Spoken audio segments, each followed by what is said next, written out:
로마서는 사도 바울이 로마 교회에 쓴 편지입니다. 사도 바울이 이 편지를 언제 썼을까요? 사도 바울이 3차 전도 여행 중에 고린도에서 3달간 머물렀는데 그 기간 동안에 로마서를 쓴 것으로 그렇게 보고 있습니다. 로마서 16장 1절에 보면 바울이 고린도 동쪽에 있는 갱그리아라고 하는 항구가 있는데 거기 갱그리아 교회의 여자 집사인 베베를 로마 교회에 소개하고 추천하는 내용이 있습니다. 로마서 16장 1절 말씀에 보면 내가 갱그리아 교회 일꾼으로 있는 우리 자매 베베를 너희에게 추천하노니, 이로 보건대 사도 바울이 고린도에서 로마 교회를 향해 편지를 쓰게 된 것입니다. 그리고 갱그리아 교회의 집사인 베베가 그 사도 바울의 서신을 들고 직접 로마 교회로 찾아가게 된 것이죠. 그래서 사도 바울은 베베를 잘 환영해 줄 것을 그렇게 추천하고 권면하고 있는 것입니다. 바울 서신에 나오는 교회들은 다 바울이 직접 전도하고 또 제자들을 양육한 교회입니다. 그런데 로마 교회는 사도 바울이 한 번도 가보지 않은 그런 교회이죠. 그래서 한 번도 만나보지도 못하고 본 적도 없는 교회에 편지를 쓴 목적은 여러 가지가 있지만 그 중에 가장 큰 목적은 로마 교회에 도움을 얻고자 하는 것이 그 사도 바울의 편지의 목적이었습니다. 지도 한번 보시면 지도 한번 띄워주세요. 네, 잘 보이시죠? 네, 여기 이제 지중해 중심으로 사도 바울이 이 일대를 전도를 했습니다. 여기가 이제 예루살렘이고 요 위가 안디옥 교회죠. 안디옥 교회에서 사도 바울이 파송을 받아서 여기 이 섬이 구브로 섬입니다. 구브로와 여기 갈라디아 지역을 1차 전도 여행을 했고 그 다음에 2차 전도 여행 때는 이 소아시아 지역에 복음을 전하려고 노력을 했지만 성령님이 계속 이 끝으로 몰고 가신 거예요. 그래서 여기서 드로아라고 하는 지역에서 꿈을 꾸게 되는데 마케도니아 사람이 이리로 건너와서 우리를 도우라. 그래서 2차 전도 여행 때 처음으로 복음이 아시아 대륙을 넘어서 유럽 땅으로 들어가게 됩니다.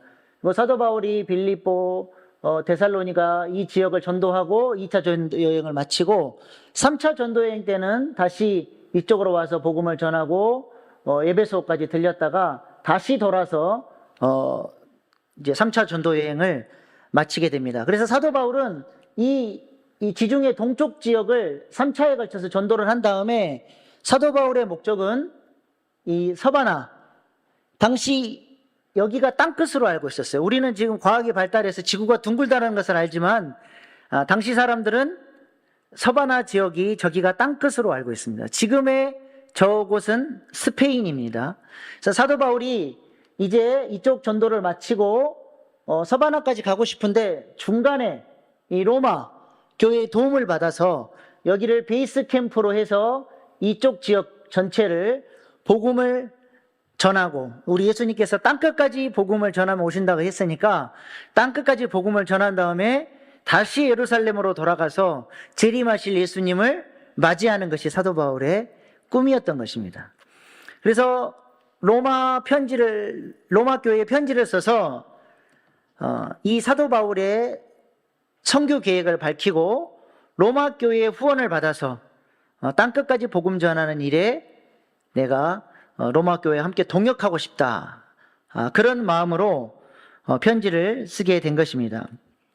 그런데 문제는 로마 교회는 사도 바울이 한 번도 가서 복음을 전해본 곳이 아니기 때문에 사도 바울이 자신을 소개하고 자신이 소유하고 있는 이 복음, 이것을 체계적으로 논리적으로 로마 교회에 자세히 가르쳐줘야 할 그런 마음의 부담을 느끼게 된 것이죠. 그래서 고린도에 있는 동안에 3개월 동안 머물면서 체계적으로 로마서를 잘 작성을 해서 로마 교회에 편지로 보내게 된 것입니다. 여기에 로마서의 중요성이 있는 거예요. 다른 서신서들은 사도 바울이 직접 가서 복음을 전한 교회이기 때문에 이미 복음을 잘 전했던 교회예요. 근데 그 교회에 어떤 문제가 생겼을 때 편지로 연락이 오는 거예요.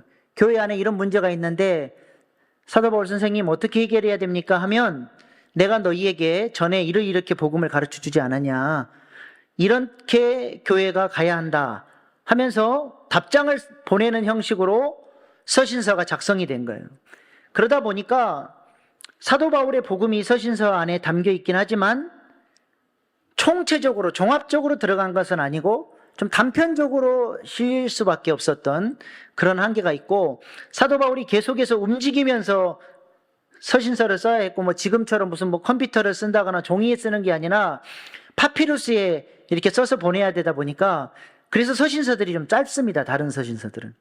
그러나 로마서는 사도 바울이 고린도에서 좀 안정적으로 긴 시간 있으면서 이 자신의 신학 사상을 잘 정리를 해서 한 번도 로마 교회 복음을 전해보지 못했기 때문에 그들에게 체계적으로 복음을 전하려고 했던 것이죠.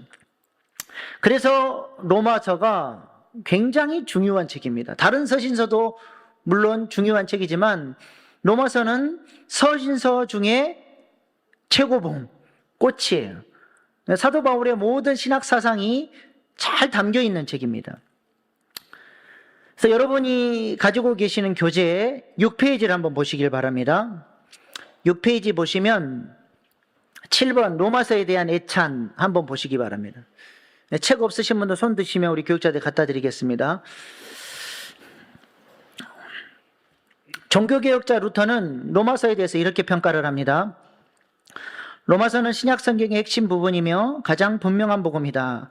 그리고 그리스도인이 누구나 한 말씀 한 말씀을 외워서 알 뿐 아니라 매일 그것을 통해 영혼의 양식과 같이 교제해야 할 가치가 있는 책이다. 루터는 이 로마서를 통해서 믿음으로 구원받는다라고 하는 진리를 깨닫게 되고 예수님을 은혜로 영접하는 영광을 경험하게 됩니다. 그리고 나서 보니까 로마 카톨릭에서 은혜로 구원받는 것이 아니라 행위로 올바른 삶으로 구원받는다고 가르치는 이 로마 교회의 가르침이 잘못됐다는 것을 비판하면서 종교개혁을 일으키게 됩니다. 당시 로마 카톨릭 교회는 베드로 성당을 지면서 돈이 부족해지자 교황이 면죄부를 팔기 시작했습니다. 너희가 사랑하는 가족들이 예수님을 알지 못하고 죽었다. 부모님, 형제, 그들을 구원할 수 있는 방법은 면죄부를 사면 된다. 그때 당시에 면죄부의 가격은 일반 평민들이 몇 달 동안 수고해서 벌어야 할 만큼 큰 돈이었습니다. 그 돈을 헌금하면 천국으로 죽은 영혼이 옮겨가게 된다라고 하는 교리를 통해서 사람들을 잘못 가르치고 있었던 것이죠. 그래서 마틴 루터는 면죄부를 통해서 구원받는 것이 아니라 예수 그리스도를 통해서 은혜로 말미암아 구원받는다고 하는 사실을 강조한 것입니다. 사실 우리가 천주교가 전 세계적으로 굉장한 힘을 갖고 있고 정치적인 능력이 있기 때문에 기독교에서 함부로 천주교를 이단이라고 말을 못하지만 사실 천주교는 2단 중에 2단입니다. 99단이라고 할 수 있어요. 2단을 넘어서서 99단입니다. 가장 황당한 교리는 바로 성자교리입니다. 천주교에서 중요한 인물이 돌아가시면 천주교에서는 이분을 성자로 인정할 것이냐 말 것이냐, 이것이 굉장히 중요한 이슈가 됩니다. 이 사람을 성자로 인정하는 순간 이 사람은 이제 많은 성도들의 기도의 대상이 됩니다. 성자는 자신을 구원할 수 있는 덕이, 자신을 구원할 수 있는 그 은혜가 이미 충분하고 그것이 흘러 넘쳐서 다른 사람이 자기에게 기도하면 그 은혜의 덕을 나눠줄 수 있는 그런 존재가 바로 성자예요. 그러다 보니까 예수 그리스도의 은혜가 아니고서도 다른 구원의 길을 말하고 있는 것입니다. 우리가 분별을 잘 해야 합니다. 그래서 루터가 종교개혁을 통해서 오직 말씀, 오직 은혜를 강조한 것입니다. 그 다음에 우리 장로교 교회의 아버지라고 할 수 있는 칼빈은 로마서에 대해서 뭐라고 합니까? 성경은 로마서에 비춰볼 때 비로소 완전히 이해할 수 있다. 로마서를 제대로 공부하면 성경을 볼 수 있는 눈이 열린다라는 것입니다. 이번 한 주간 로마서 말씀 사경회를 통해 생명의 말씀인 성경이 열려지는 놀라운 은혜가 우리 가운데 있기를 소망합니다. 그 다음에 루터의 동역자요 종교개혁자였던 멜랑이토는 로마서에 대해서 이러한 찬사를 보냈습니다. 로마서는 사도 바울의 신학적인 종합이며 기독교 교의의 요약이다. 사도 바울의 신학 사상이 온전히 로마서에 담겨 있고 기독교 교리의 모든 교리가 로마서 안에 잘 담겨 있다는 것이죠. 그래서 우리가 로마서만 제대로 공부해도 기독교 교리를 전체적으로 다 살펴볼 수가 있는 것입니다. 영국 대형 박물관 관장이었던 필립은 세 개를 다 준다 해도 대형 박물관은 바꿀 수 없다. 그러나 만일 사도 바울이 친필로 쓴 로마서 한 장만이라도 있다면 이 박물관과 바꾸겠다. 그렇게 얘기를 했습니다. 지금 우리 성경은 다 사본들이죠. 진짜로 사도 바울이 더디오라고 하는 사람을 통해서 대피를 했는데 그 원본을 얻을 수 있다고 한다면 이 세상 모든 것을 다 팔아서라도 그것을 얻고자 할 만큼 그렇게 로마서는 가치 있는 책이라고 하는 것을 강조하는 것입니다.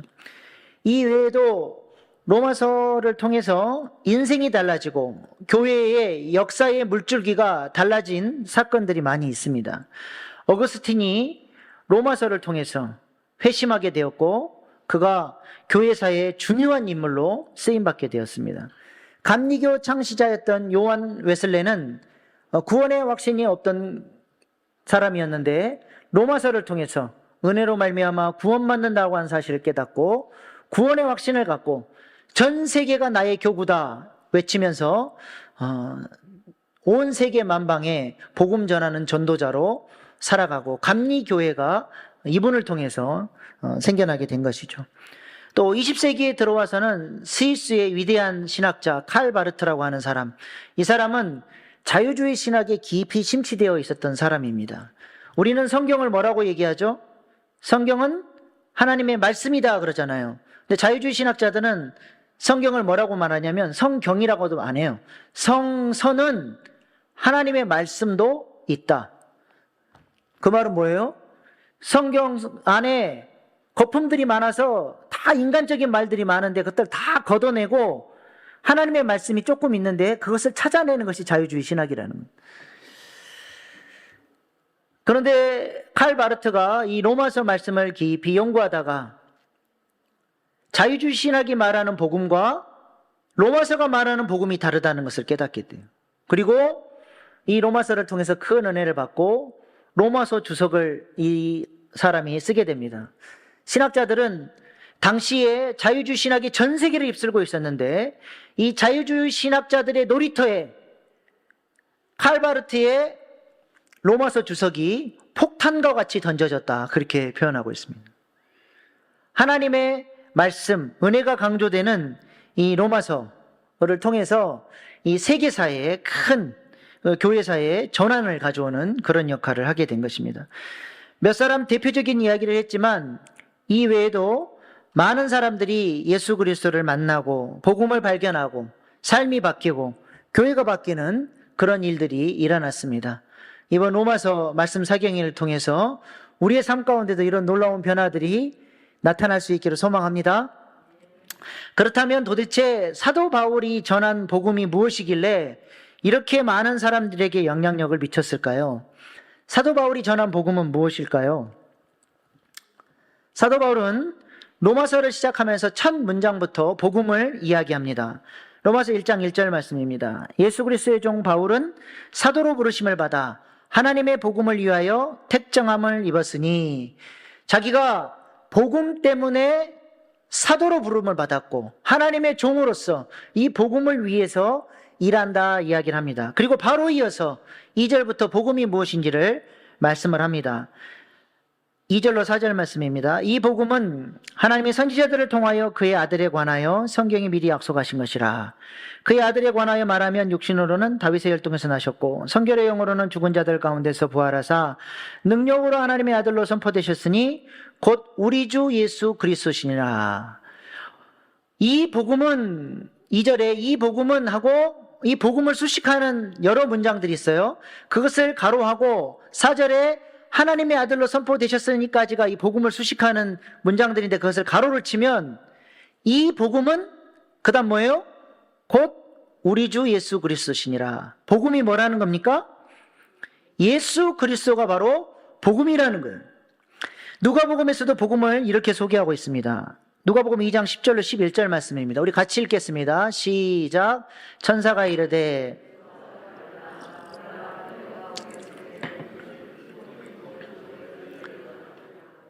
오늘 다윗의 동네에 너희를 위하여 구주가 나셨으니 곧 그리스도 주시니라. 천사가 이야기를 합니다. 너희에게 큰 기쁨의 소식, 복음을 전하는데 그 복음이 뭐라는 거예요? 곧 그리스도 주시니라. 복음은 예수 그리스도입니다. 왜 예수님이 복음이 되시느냐? 그 이유가 중요한데 그 이유는 내일 말씀을 나누도록 하겠습니다. 개봉박두. 이래야 내일 손님이 많이 오시지 않겠습니까?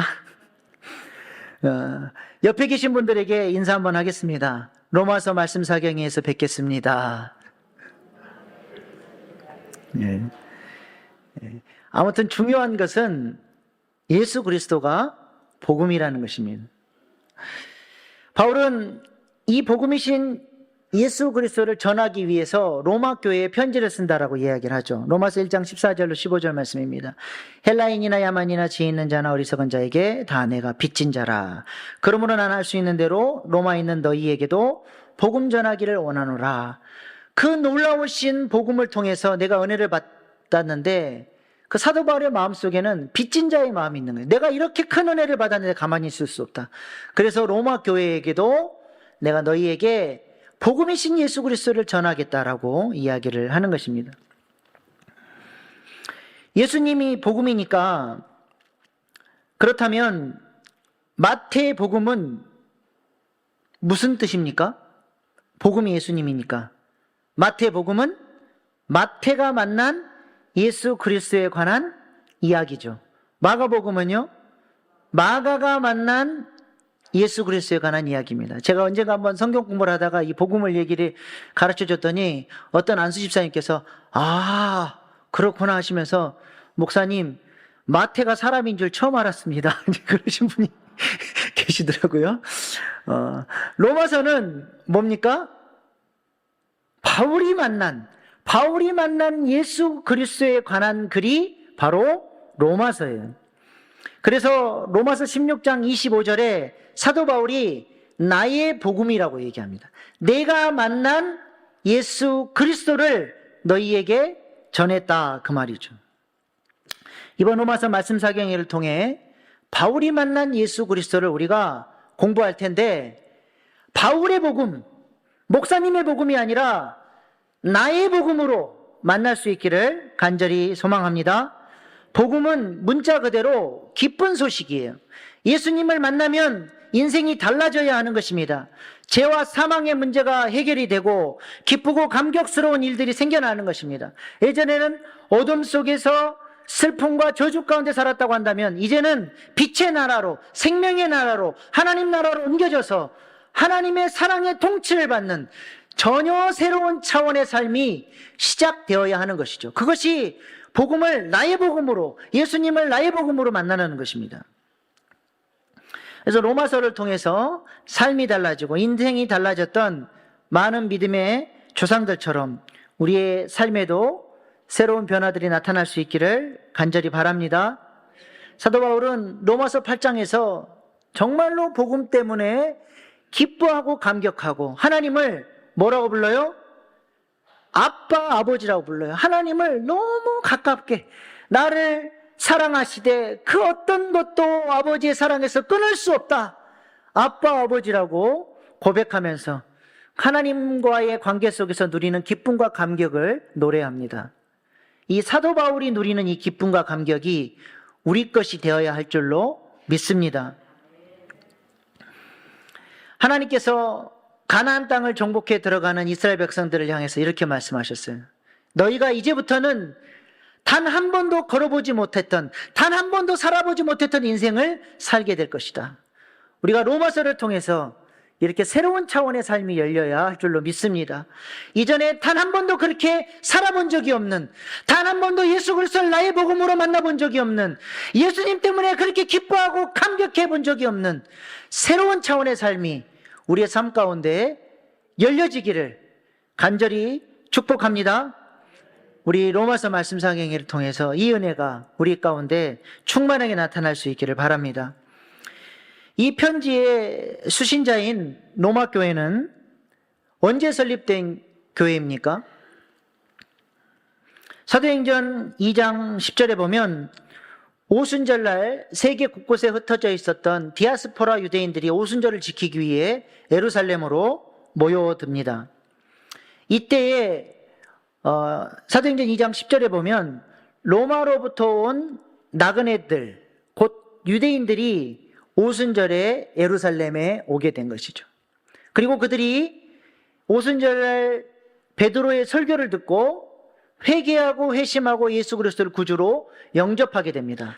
그리고 예루살렘 교회의 신앙 양육을 통해 그들의 믿음이 다져진 다음에 로마로 돌아가게 되죠. 그리고 그때 함께 예수님을 믿었던 사람들이 함께 모여서 로마 교회를 자생적으로 개척하게 됩니다. 그런데 문제는 예수님을 구주로 영접한 유대인들이 로마로 돌아가서 주변 유대인들에게 예수 그리스도, 예수님이 메시아다, 예수가 그리스도라고 하는 복음을 전했더니 전통 유대교 유대인들이 반발하기 시작했습니다. 어찌 예수가 메시아가 될 수 있느냐? 그 사람은 십자가에 달려 저주받아 죽은 존재다.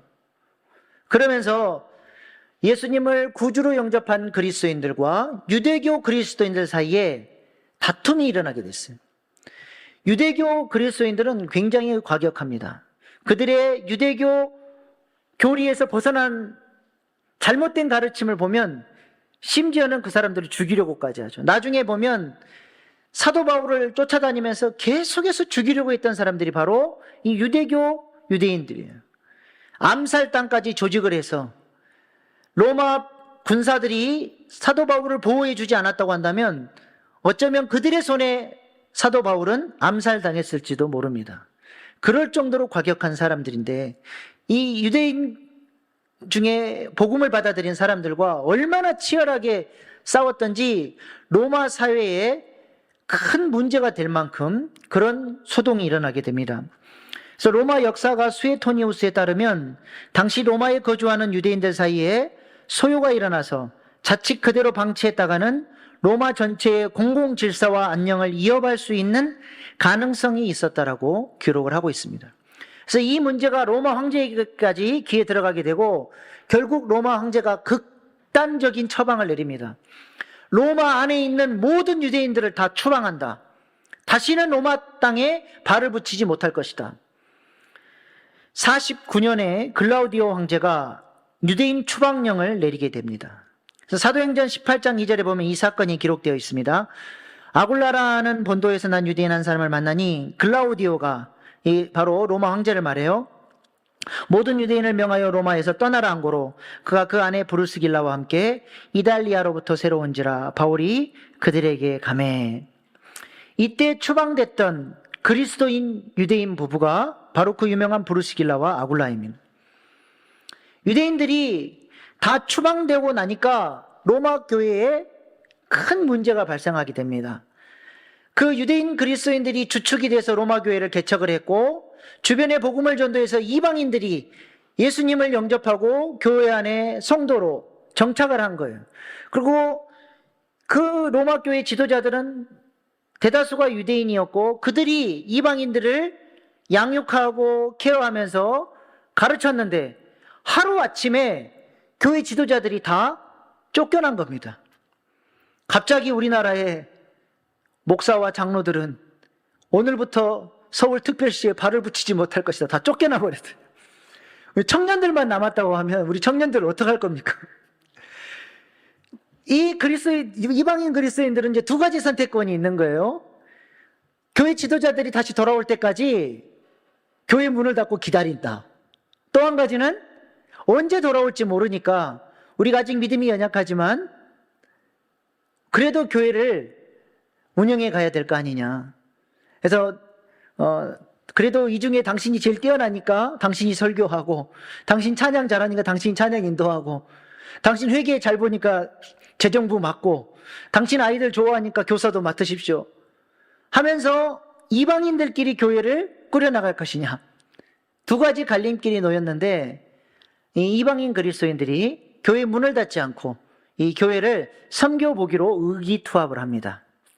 근데 하나님께서 은혜를 주셔서 이 이방인들이 주축이 돼서 로마 교회를 이끌어가는데 부흥을 주세요. 그래서 로마서 16장에 보면 그 목장의 소그룹의 목자들의 이름, 교회 리더들의 이름이 나오는데 과반수 이상이 이방인들의 이름입니다. 예전에는 로마 교회가 유대인 중심의 교회였다고 한다면 이제는 이방인들이 리더로 많이 일어난 그런 교회가 된 것이죠. 1년이 지나고 2년이 지나도 쫓겨났던 유대인들은 돌아올 수가 없습니다. 무려 5년의 시간이 흐른 다음에 유대인들은 다시 돌아올 수 있게 됐습니다. 그 5년 동안이나 이방인 그리스도인들이 로마 교회를 잘 이끌었고 교회 지도자들로 이제 성장을 한 거예요. 글라우디오 황제가 5년 뒤에 54년에 죽게 됩니다. 그리고 그 다음 황제인 네로 황제가 즉위하게 되죠. 네로 황제라 그러니까 좀 이미지가 안 좋긴 하지만 이 사람이 그래도 초창기에는 정치를 잘했습니다. 그리고 글라우디오 황제가 유대인 추방령을 내렸던 것을 해제시켜 줌으로써 유대인들이 다시 로마로 들어올 수 있도록 길을 열어준 장본인이 네로 황제예요. 나중에는 그 그리스도인들을 핍박을 하기는 하지만 그래도 로마로 들어올 수 있도록 길을 열어준 사람입니다. 5년 만에 교회로 돌아왔으니 얼마나 반가웠겠습니까? 예전에 그 함께 신앙생활했던 그 교우들이 다시 만나서 얼싸안고 잘 지냈냐고 그렇게 반갑고 우리가 없는 동안에 교회를 잘 이끌어줘서 감사하다고 그렇게 인사를 하고 반가웠겠죠. 그러나 문제는 그 반가움도 오래가지 못했습니다. 유대인들이 와서 보니까 교회가 엉망진창인 거예요. 이거는 교회 질서도 없고 전통도 없고 유대인들은 그리스도인임에도 불구하고 어릴 때부터 유대교회에서 받았던 신앙 교육을 철저하게 준수하며 살아가는 것을 아주 몸에 인이 박히도록 배웠기 때문에 그리스도인이 되고 나서도 그들은 할례를 중요시 여겼고 그래서 예수 믿는 사람들에게도 할례를 받으라고 그렇게 권하는 사람들이었습니다. 그리고 또 절기, 유대인 절기를 아주 잘 지켰어요. 또한 음식도 구별해서 레위기 11장에 부정한 음식과 정한 음식을 구별해서 먹으면서 특별히 육식을 거절했습니다. 고기를 싫어해서가 거절한 게 아니라 자신들의 신앙 양심을 지키기 위해서 고기를 안 먹어요. 여러분 신앙 양심 때문에 고기 안 먹고 살 수 있어요? 이 대단한 열심입니다. 그들이 왜 안 먹냐면 당시 나오는 육식은 전부 다 이방 제단에 바쳐졌다가 시장에 나온 고기이기 때문에 이것은 부정한 것이다 그래서 안 먹었던 거예요. 그런데 와서 보니까 이방인들이 지도자가 되니까 이런 모든 율법의 테두리들이 다 없어져 버린 거예요. 할례도 안 받은 것들이 교회 지도자라고 앉아있고 고기는 서슴치 않고 먹고 이걸 보니까 막 속이 터지는 거죠. 그래서 눈에 보이는 대로 지적하기 시작합니다. 너희들 이렇게 신앙생활하면 안 된다. 이거는 부정한 것이다. 왜 유대교의 율법의 말씀을 안 지키냐? 근데 이방인들은 답답한 거예요. 우리가 유대인도 아니고 왜 우리가 율법을 지켜야 되냐? 예수님께서 십자가에서 우리를 구원하셨고 이미 구약의 율법을 이미 주님께서 해방시켜 주셨는데 우리가 왜 할례를 받아야 되며 왜 우리가 유대인 절기를 지켜야 되고 왜 우리가 고기를 못 먹냐? 예수님이 내 마음속에 주인으로 계시는데 그거 고기 먹는다고 그게 문제가 되냐? 말이 안 통하는 거예요. 유대인들은 그들의 임박힌 전통을 따르는 신앙생활을 하고 싶고 이방인들은 은혜를 강조하면서 그렇게 안 살아가고 싶은, 그러면서 교회 안에 갈등이 생긴 거예요. 유대인들이 비방하고 정죄하고 다툼이 일어나기 시작합니다. 그리고 그것은 자연스럽게 교회의 주도권 싸움으로 번져나가게 되죠. 어제까지 내가 설교를 해오고 있었어요. 근데 유대인들이 돌아왔다고 빗기라는 거예요. 이제부터 내가 하겠다고. 네가 율법을 하면 뭘 알아, 이방인이. 이방인이 설교하는 것을 유대인들이 가만히 듣고 앉아 있어야 돼? 비껴.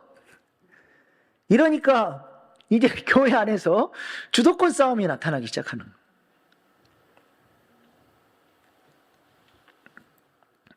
이러한 모습이 로마서 16장에 보여집니다.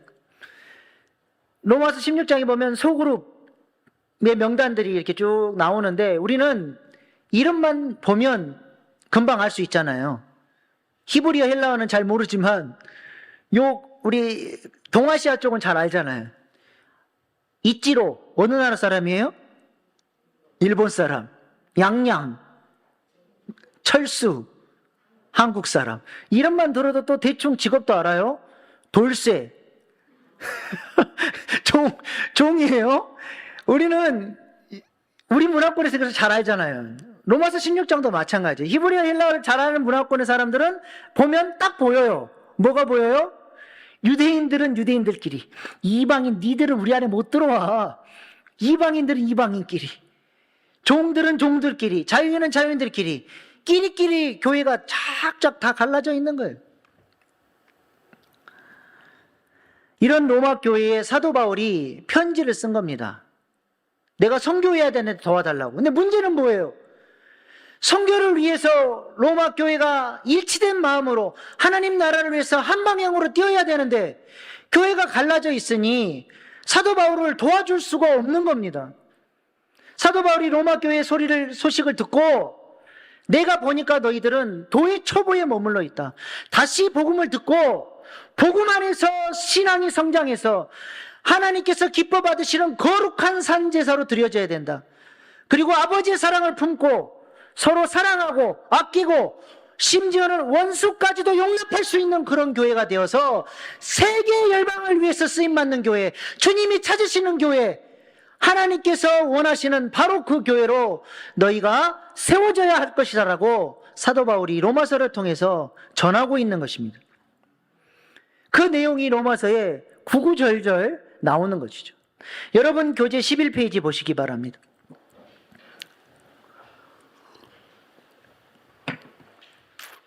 2번 로마서 구절을 한번 보겠습니다. 1장 1절로 17절까지 사도 바울은 로마 교회에 문안 인사를 하면서 내가 너희에게 가고자 하는 것은 복음 전하기 위함이다. 그 목표를 분명하게 이야기를 하죠. 내가 너희들에게 예수 그리스도의 복음을 전할 것이다. 그리고 1장 18절부터 이제 사도 바울이 그들의 죄를 지적하는데 베베 집사님이 이 로마서를 가지고 도착했다는 소식이 들리니까 교인들이 싹 모였을 거 아닙니까? 그리고 이제 베베 집사님이 사도 바울 선생님의 편지입니다. 읽어줄 때 유대인들은 아마 그런 생각을 했을 것 같아요. 바리새인 중에 바리새인, 유대인 중에 유대인 바울 선생님이 우리 유대인들의 이 속 터지는 마음을 잘 알고 우리의 마음을 대변해 줄 것이다 라고 하는 기대감이 있었을 것 같아요. 이방인들은 어땠을까요? 사도 바울 선생님이 유대인이긴 하지만 그는 이방인의 사도로서 이방인을 위해서 사역했다. 아마 우리의 마음을 잘 알고 우리의 입장을 잘 대변해 줄 것이다. 그런 기대감을 가지고 들으려고 기대감을 가지고 모였을 것 같아요. 1장 18절부터 사도 바울이 무슨 얘기를 하느냐? 이방인들의 죄를 지적합니다. 유대인들이 그 얘기를 들을 때 아주 그냥 기분이 좋았을 거예요. 아이고 속이 시원하다. 니들 잘 들어 이놈들아. 그따위로 신앙생활 하지 마. 어디서 까불어. 이제 이런 마음이 딱 들었을 텐데 사도 바울이 1장 18절부터 마지막 절까지 잠깐 이방인의 죄를 다룬 다음에 2장부터는 유대인들을 그냥 그들의 죄를 지적하면서 혼을 내는 거예요. 2장 1절 말씀 보겠습니다. 그러므로 남을 판단하는 사람아, 누구를 막론하고 내가 핑계하지 못할 것은 남을 판단하는 것으로 내가 너를 정죄함이니 판단은 내가 같은 일을 행함이니라. 판단하는 사람들이 누구예요? 유대인이에요. 너희들 지금 율법을 알고 율법을 소유했던 선민이라는 그 우월감을 가지고 이방인들을 비판하는데 너희들은 더 나쁜 놈들이다. 율법을 알면서도 그대로 살지 않지 않냐. 너희들이 판단하고 정죄하는데 너희들도 똑같이 그렇게 살고 있지 않느냐.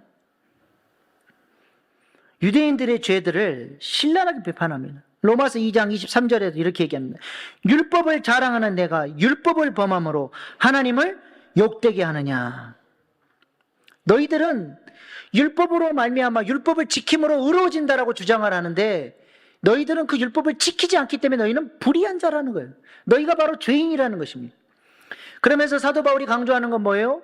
이방인이나 유대인이나 우리 모두가 다 하나님 앞에서 죄인이라는 것입니다. 로마 3장 23절 말씀입니다. 모든 사람이 죄를 범하였음에 하나님의 영광에 이르지 못하더니. 그러므로 뭐가 필요해요? 복음이신 예수님이 우리에게 이방인이나 유대인이나 복음이신 예수 그리스도가 필요하다고 이야기를 하는 것입니다. 이 땅에 율법으로 말미암아 의로워질 사람은 아무도 없다라는 거예요. 구약에서는 율법을 지킴으로 의로워진다고 가르치는데 어느 누구도 율법을 완벽하게 지켜서 의로워진 사람이 아무도 없다라는 거예요. 그래서 하나님께서 율법 외에 또 다른 의, 하나님의 의이신 예수님을 이 땅에 보내주셔서 그 예수님을 믿는 자들에게 은혜로 값없이 예수님이 갖고 계신 그 의를 전가해 줌으로써 의롭다 칭해 주셔서 하나님 자녀가 되는 구원의 권세를 누릴 수 있도록 예수님께서 복음으로 오셨다라고 하는 것을 사도 바울이 이야기를 하는 것입니다. 그래서 로마서 3장 21절, 22절, 24절에 이렇게 얘기합니다. 이제는 율법 외에 하나님의 한 의가 나타났으니 율법과 선지자들의 증거를 받은 것이라. 곧 예수 그리스도를 믿음으로 말미암아 모든 믿는 자에게 미치는 하나님의 은이 차별이 없느니라. 이방인이나 유대인이나 어느 누구나 이 예수님의 은혜 앞으로 나오면 구원받는다는 거예요. 그리스도 예수 안에 있는 성령으로 말미암아 하나님의 은혜로 값없이 의롭다 하심을 얻은 자 되었느니라. 우리 모두가 죄인이고 그래서 또 다른 의이신 예수님을 은혜로 말미암아 믿을 때 우리가 구원받는다라고 하는 이야기를 한 다음에 5장부터는 이렇게 믿음으로 말미암아 구원받은 그리스도인들이 이제는 어떠한 삶의 목표를 가지고 살아야 하느냐를 이야기합니다. 한국 교회가 그나마 로마서 4장까지는 잘 가르쳤어요. 그런데 구원 그 이유를 잘 가르치질 않았습니다.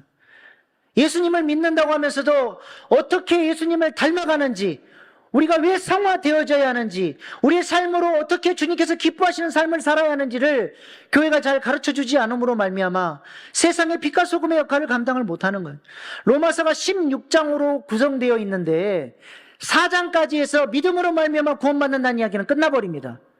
그리고 5장부터 16장까지 훨씬 많은 분량이 우리가 그리스도인이 어떻게 거룩해져야 할 것인지, 어떠한 삶을 살아야 할 것인지를 가르치고 있습니다. 우리가 이 부분을 집중적으로 봐야 돼요. 이 부분에 대해서 우리가 공부를 해야 됩니다. 그래서 로마서를 통해서 우리의 삶에 새로운 변화들이 나타나야 하는 것이죠.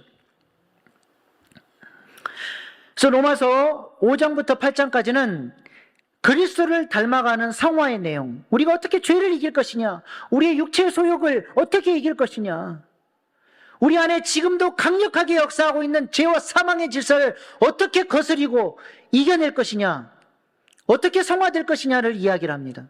그래서 로마서의 핵심은 5장, 6장, 7장, 8장이에요. 여기가 정말로 중요한 것입니다. 근데 꼭 여기 다룰 때 교인들이 잘 나오다가 빠져버려요. 희한해. 영적 전쟁이에요. 딱 5장 들어간다 그러면 그때는 따라하세요.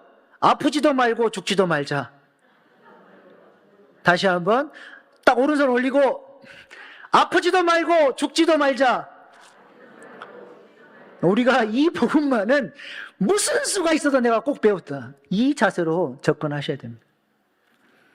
그리고 9장에서 11장까지는 이스라엘의 구원 문제를 다루는데 왜 이 부분에 이 말씀이 들어갔는지는 말씀 사경의 기간에 좀 더 자세하게 말씀을 드리겠습니다.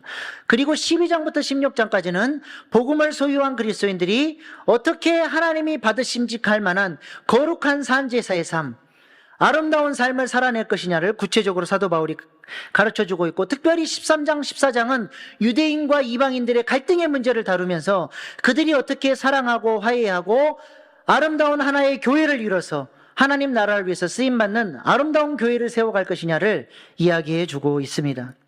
이렇게 로마서는 죄와 구원의 문제, 성화와 삶의 문제를 종합적으로 다뤄줌으로써 신자들이 로마서를 통해서 균형 잡힌 신앙인으로 자라갈 수 있도록 도와주는 굉장히 중요한 책입니다. 기대가 되십니까? 할렐루야. 우리가 신앙생활하면서 성경 한 권을 제대로 배울 수 있는 기회가 그렇게 많지 않습니다. 짧은 기간에 한 권의 성경을 배울 때 오는 감동이 있고 하나님의 능력이 있습니다. 하나님의 말씀을 꿀과 꿀송이보다 더 달게 여기면서 그렇게 사모하면서 성경을 공부하는 것이 신앙생활의 참된 기쁨인 줄로 믿습니다. 그래서 이번에 한 주간, 이 고난주간에 딱 결단하시고 작정하셔서 로마서 말씀을 잘 배울 수 있기를 소망합니다. 하나님의 말씀 안에는 뭐가 있어요? 창조의 능력이 있어요. 하나님의 말씀이 선포되어지면 저녁이 가고 아침이 오니 하나님 보시기에 좋았더라. 하나님의 말씀이 선포되어지면 우리 안에 있는 죄와 어둠의 문제들이 자꾸 사라지고 하나님의 영광의 빛, 복음의 빛이 비춰지면서 하나님 보시기에 좋았더라의 창조의 역사가 우리의 삶 가운데 새롭게 나타나는 것입니다. 우리가 이번 한 주간 하나님의 말씀 앞에 진지하게 겸손하게 설 수 있기를 소망합니다. 그리할 때 우리의 삶 가운데 하나님께서 놀라운 창조의 역사로 함께 해 주시리라 믿습니다. 기도하시겠습니다.